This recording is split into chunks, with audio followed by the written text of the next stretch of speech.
Oi, gente, boa tarde. Tá todo mundo conseguindo me ouvir? Tá funcionando o áudio? Tudo certo?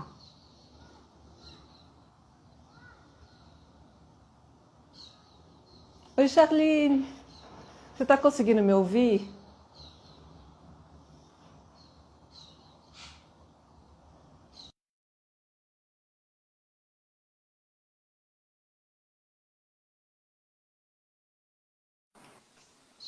Oi, Luciana, Ei, tudo bom?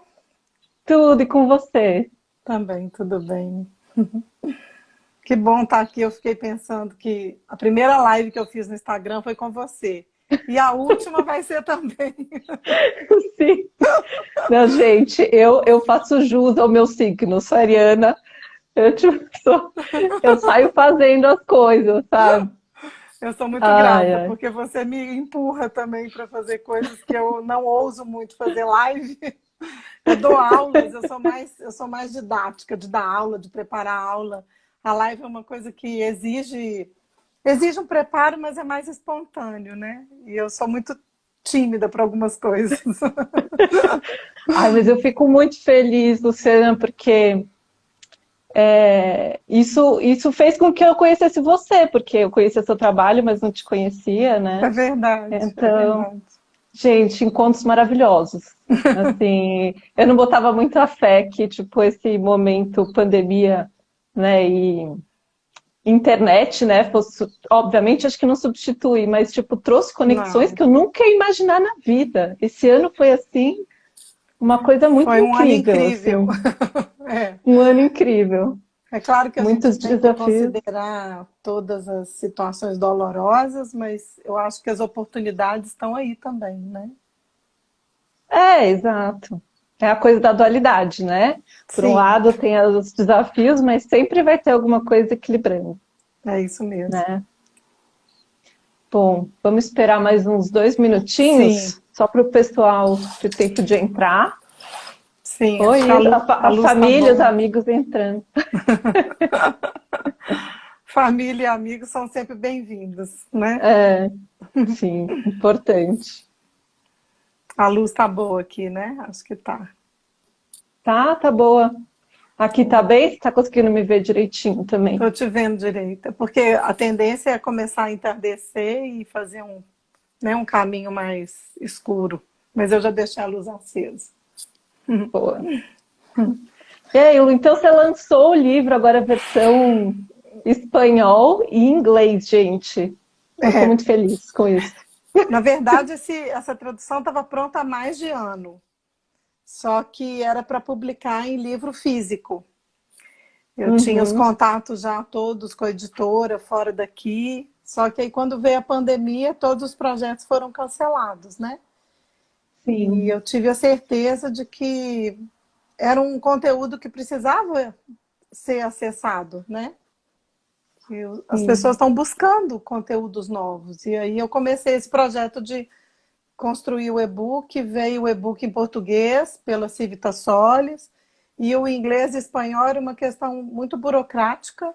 Eu resolvi assumir a burocracia, então levou nove Gente, só para meses, foi um quem. bebê.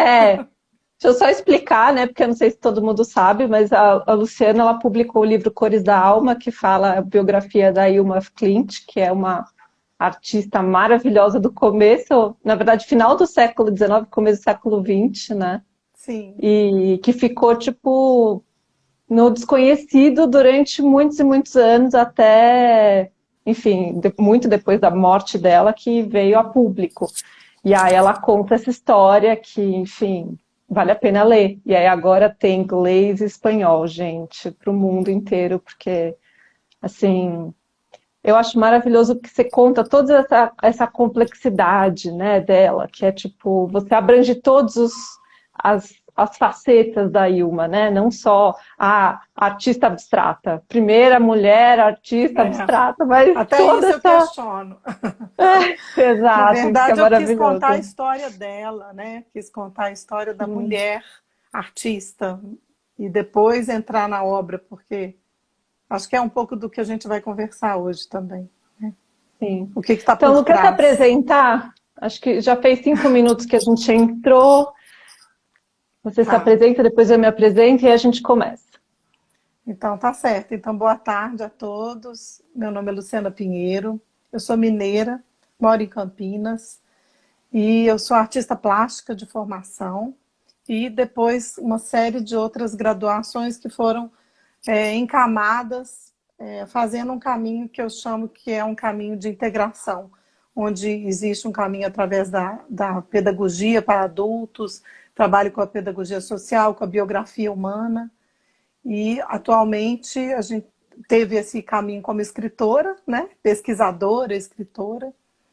E é isso. Estou aqui para reunir esse caminho todo, falando um pouco sobre o meu trabalho, né? Não, e é um caminho, gente, muito assim. Por isso que eu gosto de fazer domingo à tarde, porque eu acho que é o momento que a gente tem tempo e está num clima de absorver coisas que às vezes, né, não quer aquela rapidez da semana, tipo, ai, tem que absorver rápido, sabe? Não, a gente está num domingo, vamos sentar, conversar. Então, para quem não me conhece, não sei se tem gente de fora, né, que veio pela Luciana, mas meu nome é Maria Eugênia. Eu tenho essa página que eu chamo de Gerofa, que é, na verdade, como a minha família carinhosamente me apelidou.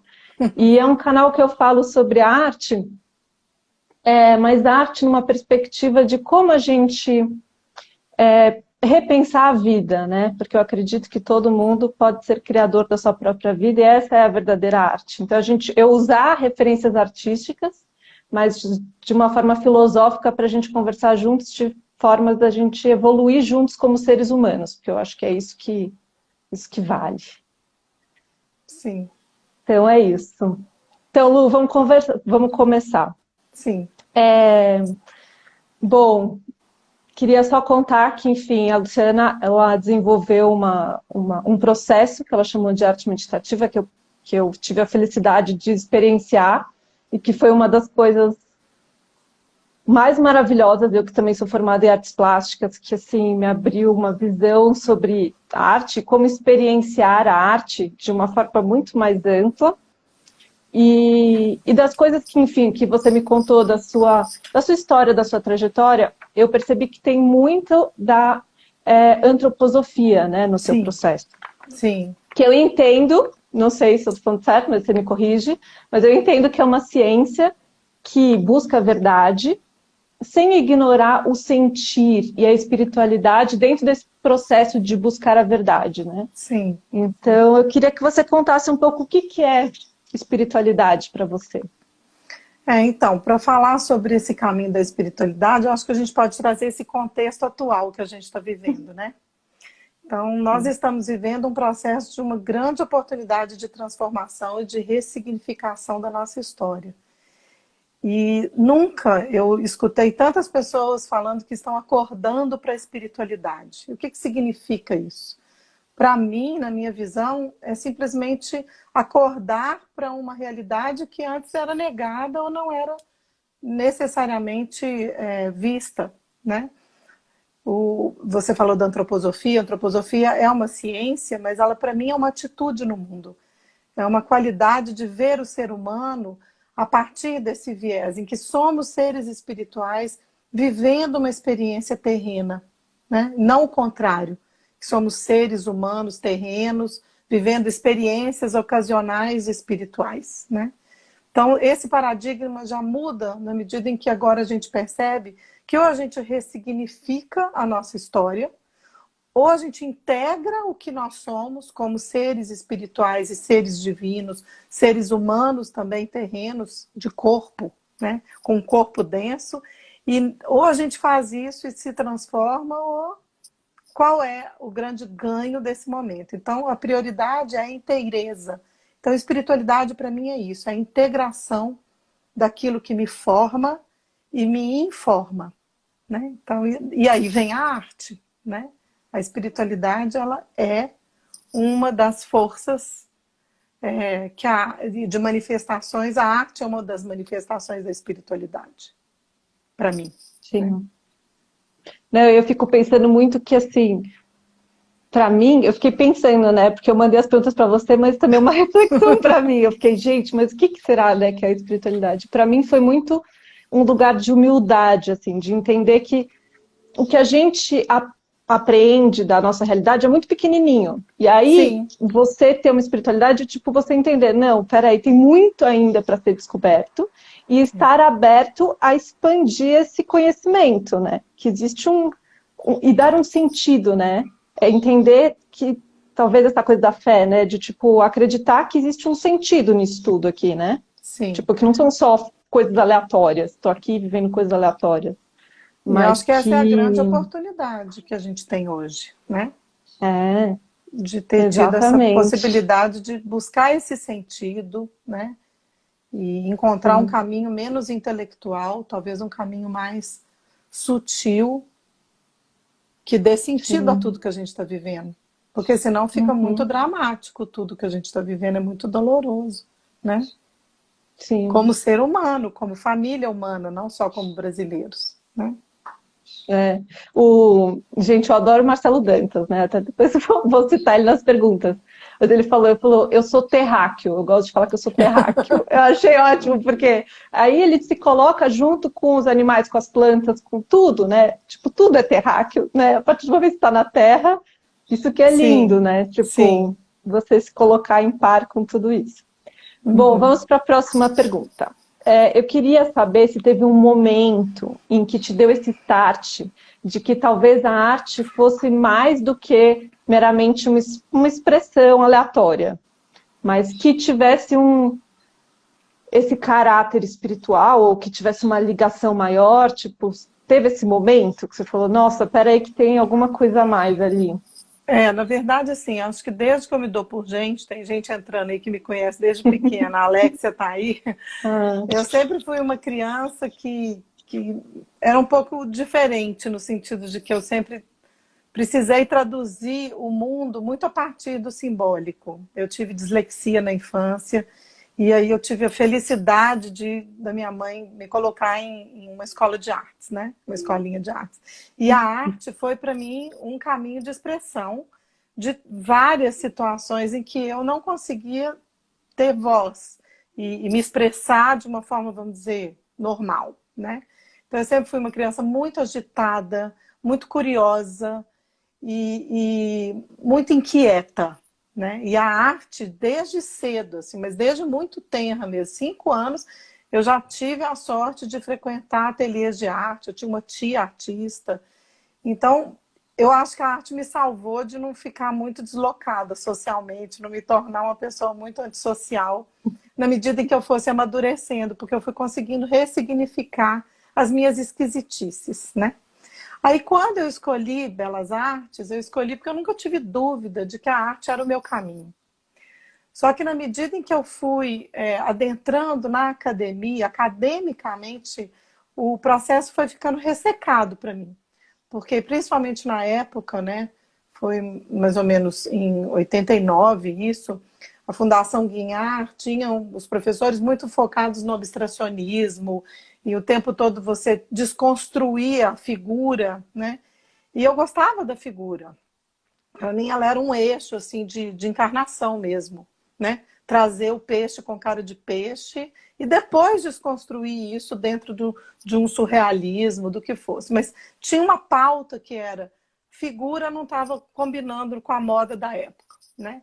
Então eu já me senti também deslocada dentro da própria academia. Eu falei, nossa, então aqui também não tem lugar para mim. E aí eu fui entrando pelo caminho da fotografia, e porque ali eu podia ressignificar a imagem, mas sempre trazendo a partir do viés em que eu estava, de alguma forma, buscando uma voz, uma linguagem. E na medida em que eu fui amadurecendo, depois que eu me formei, eu percebi que o produto em si não era o que me satisfazia. Ser artista plástica e trabalhar com o produto no sentido do mercado. Embora eu tenha vendido muito o meu trabalho, expus fora do Brasil, eu tinha um mercado, meu trabalho tinha um viés assim, de aceitação. Mas eu comecei a perceber que isso estava me deixando muito mais triste do que feliz. E eu não faço nada quando meu coração não está cantando. Meu coração não canta, eu não faço nada, eu fico muda. E aí eu percebi que eu precisava interagir com as pessoas. E foi quando eu comecei a colocar outras pessoas dentro da minha dinâmica criativa e a convidar pessoas para vivenciar o processo criativo. E aí eu comecei a dar aulas, o que eu chamo de aulas na época. Então eu criava dinâmicas com pais e filhos. E sempre como essa voz, que o que sai, qual que é a integração daquilo que eu sinto, daquilo que eu penso, através daquilo que eu crio, né? Porque a criação, o Jung já falava isso, né? Se nós não dermos voz para essas imagens que nos invadem, a gente pode adoecer, né? Então, isso foi acontecendo de uma forma muito natural a princípio, depois eu fui fazer cursos de arte e educação, e aí eu encontrei a antroposofia, com 28 anos. Então, eu me formo com 23, 5 anos depois, eu encontro a antroposofia. Até então tinha uma dinâmica muito intuitiva, muito lúdica mesmo, de colocar essas pessoas dentro do meu ateliê, que era um ateliê de artes como artista plástica, e comecei a convidar essas pessoas para trabalhar o processo criativo. E ali aquilo me aquecia, eu falava, é aqui. Esse é um lugar de interação, de relação. Arte é relação. E foi aí que eu comecei a perceber que tinha uma ressonância, né? Que a gente podia encontrar o artista dentro de cada um, independente de ter feito um curso de artes. E quando eu encontro a antroposofia, aí é como, sabe quando dá aquele clique, assim, quando você fecha uma tampa no pote, faz clique. Falei, não, agora eu encontrei um lugar. Porque aqui tem uma linguagem e tem uma comunidade que pensa a partir desse viés. Somos seres espirituais, existe uma alma que se expressa, a arte é uma dessas forças, e junto com a ciência, juntas a gente pode trabalhar essa alquimia que é a vida, né? Eu não estou desmerecendo a ciência, mas eu também estou colocando a arte no mesmo patamar, né? Principalmente nesse mundo, o papel hoje do artista e do cientista, para mim, tem o mesmo peso. Porque quem seríamos nós nessa pandemia sem a arte, né? E quem vamos ser a partir desse momento em que a ciência encontrar a vacina, né? Ou já encontrando, aplicar essa vacina de forma ética e adequada, né? Então, se existe uma regra para o que eu trouxe nesse movimento, dentro da sua pergunta, foi que eu fui buscando a cada fase biográfica, a cada momento, muito conhecimento, a partir desse viés em que eu tenho que encontrar um lugar no mundo que me dê sustentação a partir de um conhecimento. Por isso a antroposofia, para mim, foi um norte, porque havia ali um conhecimento espiritual que integrava a ciência espiritual de todo o Oriente, de todas as correntes, e eu me reconheci ali, né? Mas me reconheci livre também, sem estar submetida a um lugar onde eu tinha que me submeter a um mestre, a uma certa hierarquia, a uma certa regra, né? A antroposofia não é uma seita, ela é uma proposta de vida, com uma atitude a partir desse viés. Somos seres de alma, corpo e espírito. Então, não sei se eu respondi a sua pergunta, mas para mim o mistério da vida começou a se revelar quando eu pude integrar a artista em mim, a cientista, né? E essas vivências que eu tinha desde muito pequena, que no fundo agora eu sei, eram vivências espirituais, né? Dentro de uma prática em que eu não precisava ser médium, ou eu não precisava necessariamente estar no mundo só da mediunidade ou da espiritualidade, mas como artista eu podia dar voz às imagens desse mundo invisível e reconhecer outras pessoas junto comigo, estar acompanhada. Ou seja, eu não estava doida sozinha, né? Sim.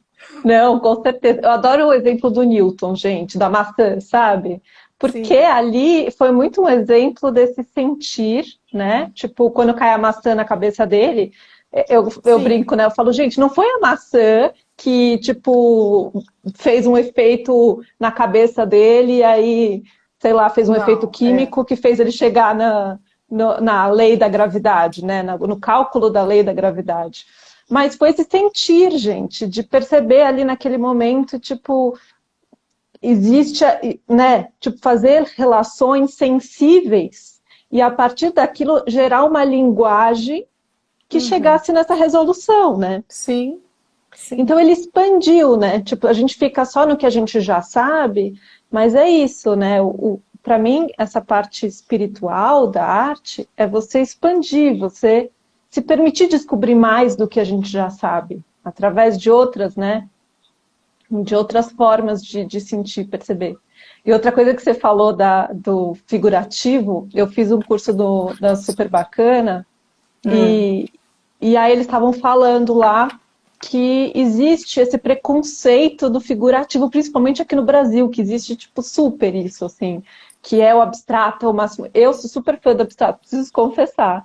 Mas eu comecei a falar, gente, acho que existe muito esse preconceito, porque a figura, ela diz muito mais, sabe? Ela não é simplesmente a figura X ou Y, Sim. ela traz significados, ela traz símbolos, a gente precisa reaprender, acho que a decifrar esses códigos, a entender, a ler, né, de uma forma Eu acho que mais a ampla. palavra-chave é poder respeitar todas as tendências, É, eu acho que é essa a proposta, né?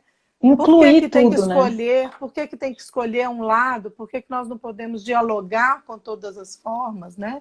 E foi aí que eu fui criando esse caminho de respirar entre aquilo que eu sinto e aquilo que o outro sente e que a gente pudesse ter um espaço de expressão, né?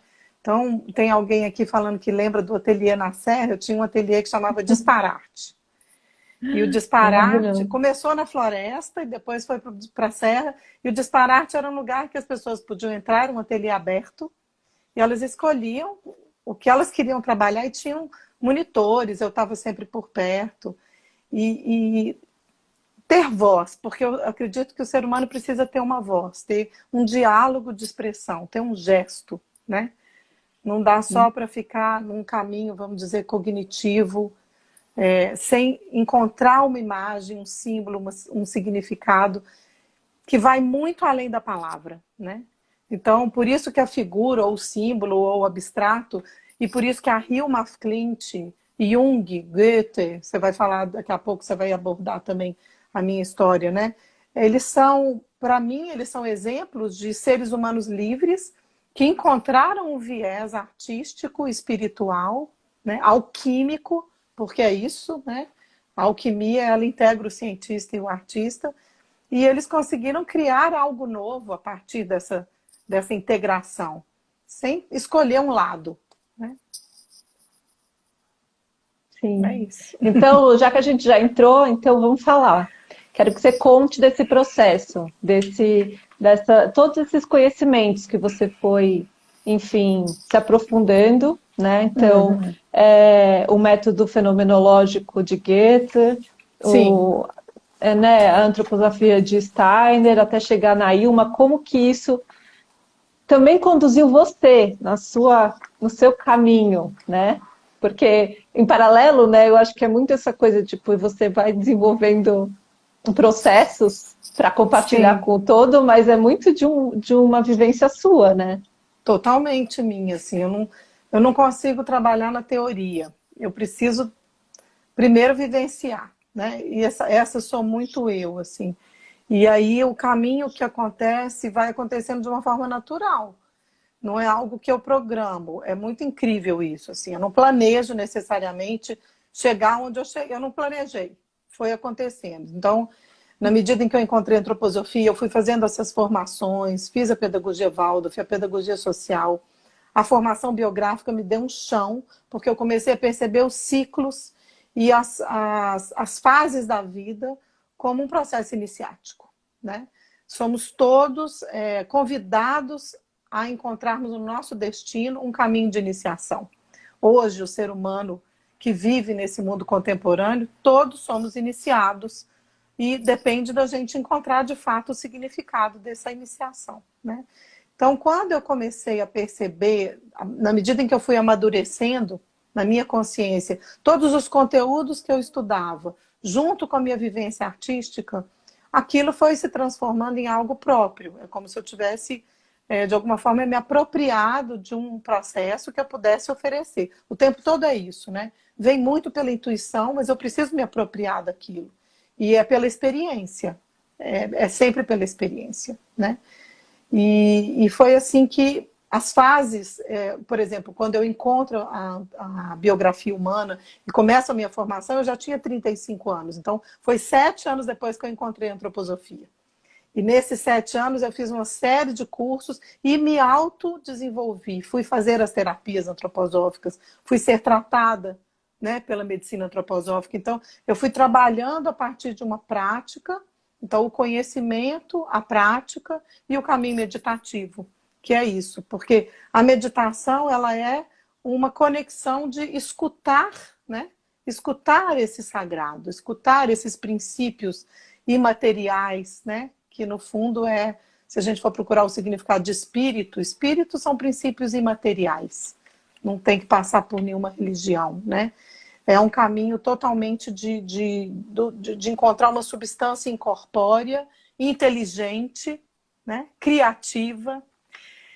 E aí o que aconteceu foi que, na medida em que eu fui trabalhando com a biografia humana, com a minha biografia, eu fui amadurecendo também conscientemente, eu fui ganhando um caminho de consciência em que eu percebi que a biografia ela era um viés para se encontrar o artista e o cientista. E aí, como aconselhadora biográfica, trabalhando com as pessoas, foi riquíssimo escutar as histórias e oferecer a arte naquele momento, quando a dor estava ali tão latente que só o verbal não dava para transformar nada. Então, os recursos artísticos, os recursos técnicos foram sendo colocados a serviço dessa consciência dentro da metodologia biográfica. E aí eu comecei a perceber que o caminho meditativo, o caminho de encontrar esse portal fenomenológico. Então, Goethe aparece quando, dentro da minha formação, eu tinha que fazer o meu TCC no final do curso, são 4 anos de curso. E nessa formação eu tinha que escolher alguém para apresentar a biografia. E para mim, Goethe era o grande exemplo, porque ele era um cientista, mas ele era um artista, né?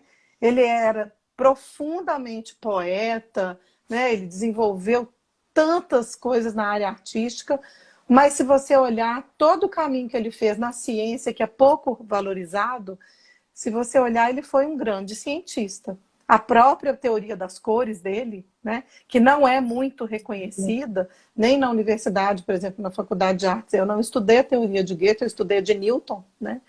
Mas a teoria das cores que ele colocou e que ele disse que no final da vida dele foi algo que foi a coisa mais importante que ele fez na vida, né? Foi a doutrina das cores. O que ela conta? Ela conta de um caminho fenomenológico em que ele experimentou como artista e que ele experimentou e provou como cientista, né? E aí entra um pouco desse viés da fenomenologia dentro do trabalho que eu acredito, que eu vivo e que eu apresento hoje, que eu chamo de arte meditativa. A arte meditativa não é o nome não é meu, né? Esse nome já existe. Eu até tenho o registro desse nome hoje, mas ela é um caminho, né? Arte é expressão, né? É expressar, é um gesto de expressão. Meditar é escutar. Então são duas forças, né? De conexão, é uma respiração. E aí esse caminho todo da fenomenologia acontece a partir do momento em que eu vou encontrando artistas que me inspiram o tempo todo a encontrar cada vez mais esse significado.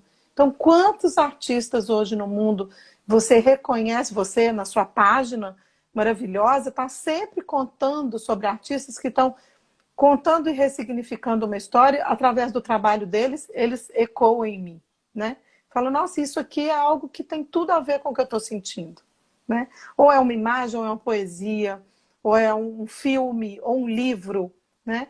Então, hoje, esse caminho da fenomenologia, para mim, ele é totalmente natural. Como pesquisadora, como artista, como aconselhadora biográfica, eu acabo integrando essas forças todas. E a neurociência já fala disso hoje de uma forma pautada na ciência também, né? Então, se a gente transforma aquilo que nos invade, que nos adoece, que é um trauma, ou que é uma angústia, uma depressão, e transforma isso de forma imaginativa, através de visualizações criativas, através de meditações guiadas, através de um reconhecimento expressivo, artístico, você muda a rede neural. Isso é comprovado. Você muda a sinapse.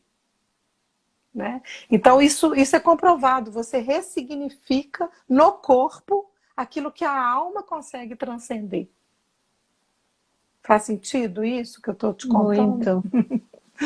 Eu entrei em contato esse ano com a fenomenologia de Goethe através da permacultura. Eu fui fazer um curso assim para entender o que que era. E, Sim, gente, é maravilhoso, porque eles falam que você fica ali observando, entendeu? Você tem um momento de escuta, de perceber as coisas, né? De entender as complexidades e como aquelas coisas se relacionam. Não só a sim, coisa por ela mesma, mas tipo todas sim, as conexões, que não é nada é isolado, tudo tem conexões e tem. Então você tem um tempo, né, para você perceber tudo aquilo, sim. né? E a vida tá nessas conexões, né? A vida é isso. Todo o Quando você processo. desconecta, todo o Todo o processo. processo do micro e do macro, hoje nós estamos vivendo uma consequência de um filamento proteico que hoje se transformou numa pandemia, né? Mas vai olhar bem pertinho dele. Ele tem toda uma geometria sagrada que está no cosmos, está no macrocosmos, está na nossa molécula, né?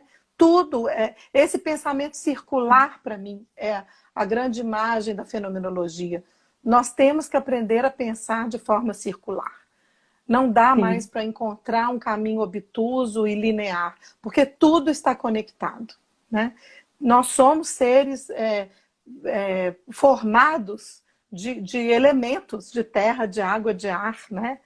De fogo, e tudo isso na natureza, se nós não nos integrarmos ou não conseguirmos uma conexão verdadeira, a gente vai sempre estar lidando com isso fora de nós. E é por isso que a natureza hoje, né, esse caminho do pensamento materialista chegou onde chegou, né?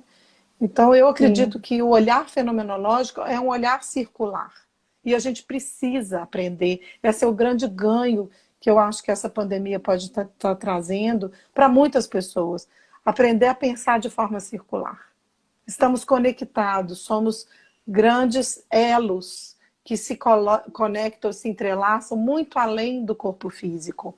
Né? Quantas e quantas pessoas eu pude me conectar a elas ao longo desses meses, pessoas que eu jamais alcançaria, que me alcançariam, se não fosse pela alma, pela intenção, pela busca dessa alma de encontrar um significado para não adoecer, ou de transformar essa doença numa cura, né? E ressignificar a doença. É um estar em si, porque se a gente não se transforma, a gente adoece. Né? Sim. Nossa, é muito isso. E hoje você postou, né, no Uma Cores da Alma, aquela coisa da música, né? Que tipo, você coloca o pó e aí É, você. Eu não sei como é que chama isso, mas aí ela vai passando umas é coisas uma naquela placa de ressonância, metal. né? É uma E aí vai ressonância. mudando. E aí eu fui olhar os comentários e o pessoal falando assim: nossa, é incrível como uma música, uma vibração é capaz de mudar a forma ou mudar a matéria, né?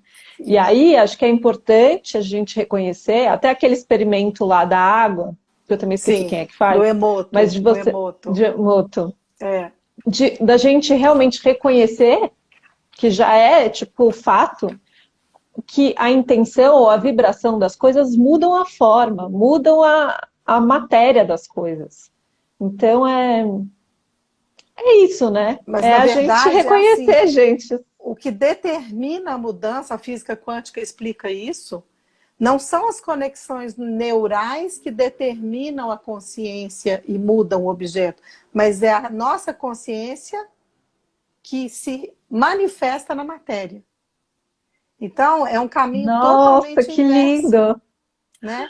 É quando eu encontro em mim a conexão e aquela sinapse, aquela disponibilidade para transformar aquele caminho, o caminho se transforma fora, não é de fora para dentro. Uhum, Né? Então a física quântica explica exato. isso, quando o meu olhar para o objeto muda o objeto. Né? Assim como os grandes portais dos artistas, como Redon, como Hilma af Klint, como Agnes Pelton, se você olha para o processo que eles criaram, aquilo é tão vivo que você se transforma junto com o que eles criaram. Aquilo está vivo. É diferente, às vezes, de uma arte, como eu disse no começo, que sempre foi uma angústia para mim, colocar tudo num patamar artístico como obra de arte. Acho que somos todos artistas. Veja bem, isso é polêmico, mas é como eu acredito. Eu acredito que somos todos artistas, tá? Independente de você Concordo. ser engenheira, de você ser motorista de ônibus, você é um artista porque você pode criar todos os dias o bom, o belo e o verdadeiro a partir de princípios que você escolhe na sua vida, né? Uma forma de ser, um gesto, um jeito de falar. A gente vê isso desde pequena. A criança tem um respeito ao belo e ao bom e ao verdadeiro que não tem hierarquia. Ela respeita, ela pode respeitar o faxineiro mais do que ela respeita o professor, se ela sentir verdade, beleza e bondade ali, né? É uma admiração espontânea, isso é devoção, isso é espiritualidade. E por que eu estou falando isso? Porque eu acredito que hoje, se nós conseguirmos encontrar dentro de nós essa qualidade de transformarmos o mundo a partir desse viés da arte, somos todos artistas. Porém, quando você se coloca num papel, não, eu fiz um curso, ou eu sou artista porque eu sou reconhecido por um mercado de arte, né? E, portanto, o meu produto é arte. Eu questiono isso. Porque muitas vezes uma obra de arte ela não ressoa. Ela simplesmente é A Adélia Prado fala isso tão lindo, ela fala assim, tem dia que a poesia me escapa. Eu olho para a pedra e vejo a pedra. E vejo só a pedra, né? E Sim. eu acho que é isso. Se a gente olha para a obra e vê só a obra e não transcende, ali não está vivo. Então, existem artistas e artistas, né? E aí, por isso que eu acredito que o momento de ressignificação, ele passa por cada um encontrar a sua maneira de transformar e ressignificar a sua história no contexto atual, de onde ela está, em qualquer lugar. Então, quando eu ofereço um caminho de arte meditativa, muito mais do que um conteúdo específico para uma classe de alunos interessado num tema, porque sempre tem um tema, muito mais do que isso eu estou aqui disposto a uma experiência criativa, encontrar esse artista em mim, me transformar e me descobrir, né? O Jung fala isso, e é importante falar disso também. Jung começou a escrever o Livro Vermelho em torno dos 40 anos. Ele entrou numa crise profunda na biografia dele.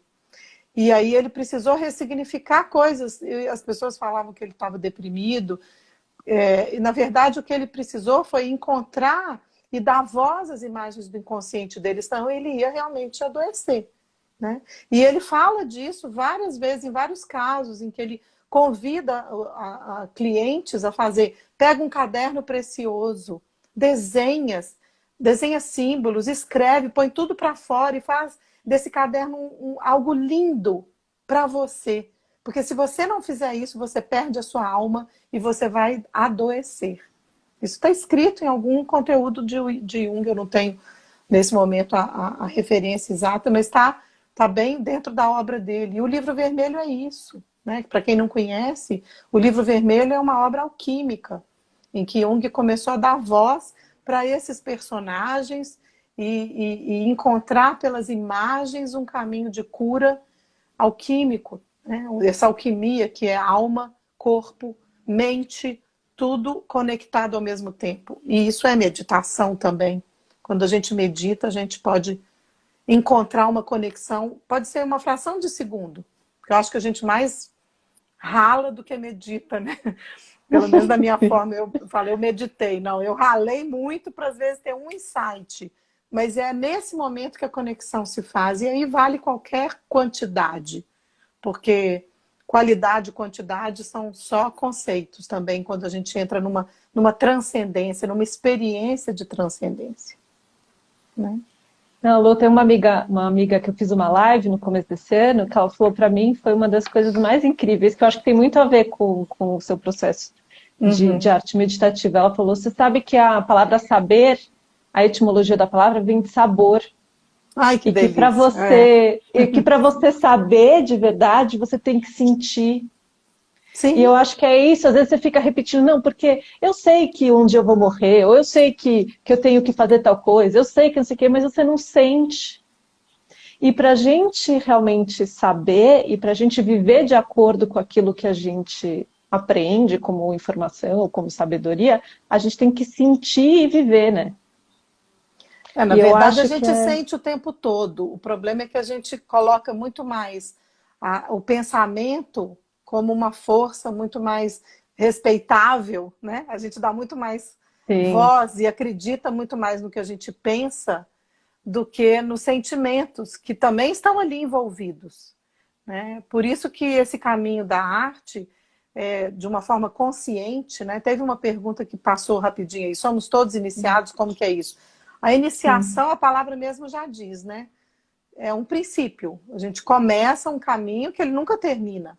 E caminho iniciático dentro da linguagem espiritual é aquele em que nós temos consciência de que vamos passar por provas que vêm ao nosso encontro pelo destino e que cabe a nós estarmos preparados para encarar essas provas como uma jornada de evolução, né? De outra forma, a gente cai no lugar da vítima. Ah, eu sou vítima do que está chegando para mim. Não. Como iniciação, não. Tudo que vem, vem para o meu caminho de evolução. Então, a vida não me dá o que eu quero, ela me dá o que eu preciso para evoluir. Então, ok. Então, Uhum. cabe a mim me fortalecer e me conhecer cada vez mais para poder encarar o que está chegando no destino e do destino. Né? Então, esse caminho do sentir, ele acontece o tempo todo, só que a gente nega os sentimentos, porque eles nos tornam o quê? Vulneráveis. Uhum. Sentir me torna vulnerável, mas pensar e colocar o que eu penso, impor um pensamento, impor uma ideia, né? É muito mais, vamos dizer, afiado, né? A imagem vem na hora, assim, é uma espada, né? Eu chego com a Uhum. espada. E já o caminho do sentir é um cálice, né? Posso ou não me tornar saborosa ou não para esse momento, né? Um momento saboroso ou não. Então, esse saber pelo sentir é um saber da alma mesmo, que acolhe o pensamento. Acolhe, sim, sem o pensar lúcido, a gente não tem consciência. A consciência Uhum. acontece nessa integração. Quando eu Exato. consigo transformar o que eu penso e o que eu sinto numa atitude. Isso é consciência. Né? Então, esse sabor na vida, eu acho que é a busca atual, assim. Inclusive, encontrar o dissabores, né? Para encontrar o que é saboroso, eu preciso saborear e degustar o amargo, né? O não palatável. Eu acho que está tudo aí na mesa para nós hoje, né? O cardápio está aí. E sem arte, Nossa, eu sim. acho que a gente não estaria hoje conversando sobre isso. Eu não estaria suficientemente lúcida para estar conversando com você se eu não tivesse a arte, né? Sim. Não, Lô, não, o roteiro que eu tinha criado, gente, já, assim, se misturou Respondemos tudo. tudo. A gente já foi além. Vamos ver se tem Também estão, alguma está outra quase acabando, coisa. né? São 15 A minutos. gente tem mais 15 minutos, Lu. Então, Sim. assim, eu queria saber, tipo, mais, porque, assim, acho que de tudo isso que você falou, o que para mim foi muito incrível na meditação, porque antes, né, de conhecer a arte meditativa, eu fazia meditação e para mim o incrível era isso, de você ter um pensamento, né, virtuoso, sei lá, e você trazer para o coração. Isso Sim. é uma coisa que, assim, que a meditação me proporcionou que foi muito precioso, né? E, e aí eu queria saber, tipo, qual que você acha que foi o maior ganho, assim, desse processo? Se teve experiências que foram muito ricas, ou o que que te move nesse processo com as pessoas, sabe? Nessa condução Então, toda. como eu disse, assim, no início da pandemia, meu ano estava todo programadinho. Eu ia trabalhar em São Paulo, ia trabalhar em Campinas, ia dar palestras ao longo do Brasil, ia continuar falando sobre arte, sobre biografia, sobre Hilma, né? Estava tudo mais ou menos programado. E aí veio a pandemia, tudo foi suspenso. E aí eu comecei literalmente a meditar a partir desse viés, assim, eu fiz uma pergunta, porque o caminho meditativo, ele precisa também ser invocado, né? A gente não pode simplesmente se colocar em meditação sem ter uma pergunta, senão a gente começa a Uhum. escutar um monte de coisas e da onde que vem isso, né?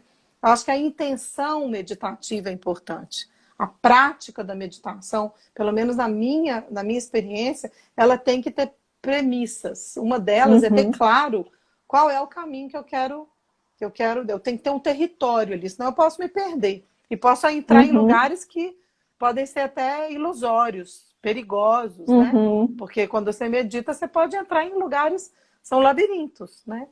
E aí o Uhum. que aconteceu foi que eu me recolhi completamente, né? Voltei para casa em março e fiquei. Meu filho é paciente de risco, então aí não tinha chance, eu tinha que ficar em casa. E eu comecei a entrar em contato cada vez mais com aquilo que era a pergunta essencial. Tá bom, agora, nesse momento, com toda a bagagem que eu tenho, o que eu posso oferecer? Qual é o chamado? Qual é a necessidade do mundo para que as minhas capacidades possam ser realmente relevantes, coerentes, né? E foi essa a pergunta durante muitos e muitos dias.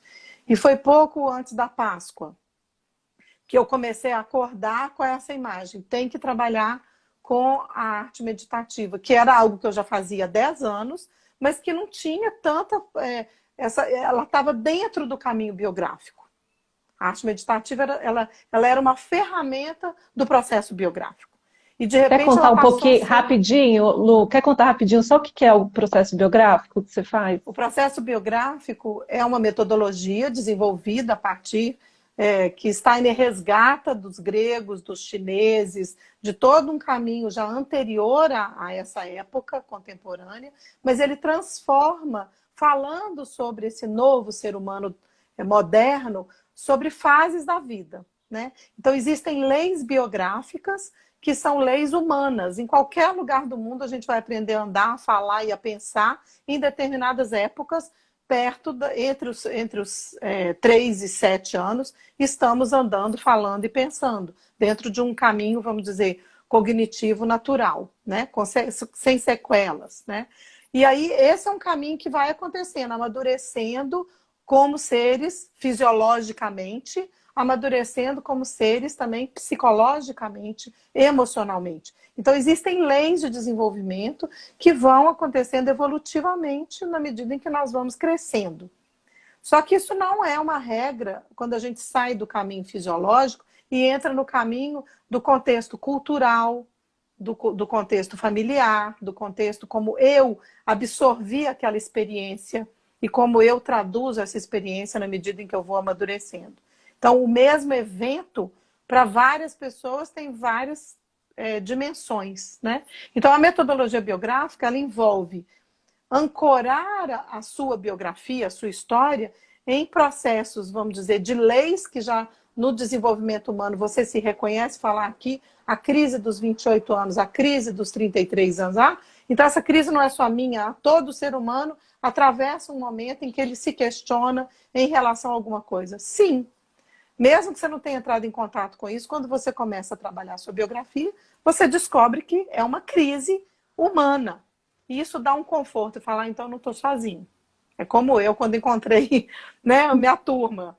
Eu não estou sozinha no meu olhar, né? Uhum. Depois, como que eu encontro um olhar de significado, integrando aquilo que passou, a minha experiência que eu não posso mudar, mas eu posso mudar o olhar sobre a experiência. Eu posso mudar a forma de ressignificar a experiência. Eu não vou mudar o fato, mas eu posso mudar o sentimento, né? Então, esse caminho biográfico, ele é um processo de transcendência, de imaginação, de inspiração, de intuição, que dentro do processo em que eu fui desenvolvendo, eu entrava com a arte meditativa junto. Tá, então agora vamos fazer uma visualização criativa, vamos encontrar uma forma, uma imagem que transforme essa experiência. Primeiro, vamos expressar a experiência, como ela foi. e agora vamos ressignificar isso. O que pode ajudar a transformar esse sentimento, né? Então aí a arte meditativa foi entrando nesse viés. E aí dentro da pandemia, ela se tornou quase que algo separado do processo biográfico, mas trocou de lugar. As pessoas que começaram a vir para escutar sobre Maria Madalena, sobre geometria sagrada, sobre Hilma af Klint, sobre a mitologia celta, sobre Micael, porque eram temas que eu ia apresentando, né? Eu jogava o tema e esperava, e vinham, as pessoas vinham curiosas, instigadas, não, eu quero escutar, ou então, e durante o processo, o que a minha experiência mostrou? Que as pessoas se descobriam, se redescobriam, falavam, eu já sabia isso, eu só precisava lembrar. Eu sabia que a mitologia celta tinha a ver com a minha história. Eu lembro quando eu era pequena que eu desenhava o triskel na areia, né? Uhum. Eu lembro de Nossa, ter um anjo isso... com a espada perto de mim. Isso é Micael? Eu não Uhum. sabia que chamava Micael, entende? Então, o caminho do feminino sagrado, então Madalena não era prostituta, ela era uma iniciada. Então, ser mulher naquela época tem uma ressonância com ser mulher hoje, né? Então, tudo isso, para te responder rapidamente, a arte meditativa trouxe como uma possibilidade de, no contexto biográfico, você descobrir e se redescobrir através de imagens. E essas imagens despertarem em você intuições, imaginações, significados. Então, a experiência que eu estou tendo com esses grupos, que são muitos grupos desde o início da pandemia, que eu me assustei como que a oferta foi sendo acolhida, né? E as pessoas estão querendo cada vez mais trabalhar com a experiência meditativa através da arte. Muito mais do que conteúdo, as pessoas estão cansadas de conteúdo. A gente está cansado de aprender coisas pelo intelecto. A gente precisa aprender pelo coração. Isso que você falou é a pura verdade. Todo o caminho que eu faço é um caminho de conexão com o coração. Porque senão não tem sentido. Porque não tem sentido para mim, né? É incoerente para mim não fazer. Coerência vem de cor também, né? Que é estar em conexão com a cabeça, com os membros, a partir do viés do core, do coração. Vou te deixar para fechar a live, né? A gente ainda tem 7 minutos. Ah, que então bom. vamos encerrar, Lu. Eu queria que você contasse assim, do porquê que talvez a gente deva buscar. Eu acho que você já respondeu, assim, mas sim. Vamos encerrar o porquê que a gente tem que buscar esse lugar, essa conexão, esse aprimoramento, né, de ser humano. Sim. Eu acho que senão a gente não tem muito destino, sabe? Eu sou uma pessoa extremamente otimista, mas eu acredito verdadeiramente que se a gente não aproveitar esse momento para encontrar o significado verdadeiro dentro desse caminho de consciência de que somos seres divinos, vivendo pequenos milagres todos os dias na matéria, e que cabe a nós espiritualizarmos a matéria a partir das forças do nosso coração, a partir da nossa criação, para que nós possamos ter esse caminho único, né, de individuação. É uma linguagem que só eu posso dizer, né? A Adélia Prado também, minha querida poetisa mineira, fala assim, que Deus mora em mim como sua melhor casa, e que eu sou a sua paisagem, a sua retorta alquímica e os seus olhos, mas a letra de quem está escrevendo é minha.